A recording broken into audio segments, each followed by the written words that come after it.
തദ്ദേശ തെരഞ്ഞെടുപ്പിലെ കനത്ത തിരിച്ചടിയിലും പാഠം പഠിക്കാതെ CPM. ശബരിമലയിലെ സ്വർണ്ണ കവർച്ചയടക്കം ജനവികാരത്തിലൂടെ ഉണ്ടായിട്ടുള്ള തിരിച്ചടിയായിട്ടും പൊതുമധ്യത്തിൽ നിരത്തുന്നത് ക്യാപ്സ്യൂളുകൾ മാത്രം. തലസ്ഥാനം പിടിച്ച BJPയുടെ വളർച്ച ഉൾക്കൊള്ളാനാകാതെ വീഴ്ചകൾ സമ്മതിക്കാനും CPMും സർക്കാരും തയ്യാറാകുന്നില്ല.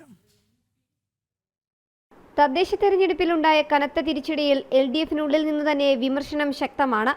ശബരിമലയിലെ സ്വർണ്ണ കവർച്ചയും ആർഭാടവും ധൂർത്തും മുന്നണിയിൽ വിമർശനമായി ഉയരുന്നുണ്ട്. അതേസമയം പരാജയം അംഗീകരിക്കാൻ മുതിർന്ന CPM നേതാക്കൾ ഇതുവരെയും തയ്യാറായിട്ടില്ല. പകരം തെരഞ്ഞെടുപ്പിൽ CPM മികച്ച മുന്നേറ്റമുണ്ടാക്കിയെന്ന പ്രചരണം വ്യാപിപ്പിക്കാനാണ് ശ്രമിക്കുന്നത്. സ്വർണ്ണ കവർച്ചയിൽ നേതാക്കന്മാരും വിശ്വസ്തരുമടക്കം ജയിലിലായത് കനത്ത തിരിച്ചടി പാർട്ടിക്കുണ്ടാക്കുന്നുണ്ട്. പലയിടത്തും കുത്തക ഭരണം ഇല്ലാതായെങ്കിലും ഇത് അംഗീകരിക്കാൻ LDF ഇതുവരെയും തയ്യാറായിട്ടില്ല. പകരം ക്യാപ്സ്യൂളുകൾ നിരത്തി രക്ഷ നേടാനാണ് CPM നേതാക്കന്മാരും മന്ത്രിമാരും ശ്രമം നടത്തുന്നത്. അത്തരത്തിലുള്ള പ്രതികരണങ്ങൾ തന്നെയാണ് മാധ്യമങ്ങൾക്ക് മുന്നിൽ നടത്തുന്നത്. അതേസമയം മാറാത്തത് മാറ്റിക്കൊണ്ട് തിരുവനന്തപുരം നഗരത്തിൽ NDA മികച്ച മുന്നേറ്റം നടത്തിയിട്ടും അത് ഉൾക്കൊള്ളാനും CPM കേന്ദ്രങ്ങൾക്ക് ഇതുവരെയുമായിട്ടില്ല. സംസ്ഥാന വ്യാപകമായി BJP ഉണ്ടാക്കിയ മുന്നേറ്റവും CPM അംഗീകരിക്കുന്നില്ല.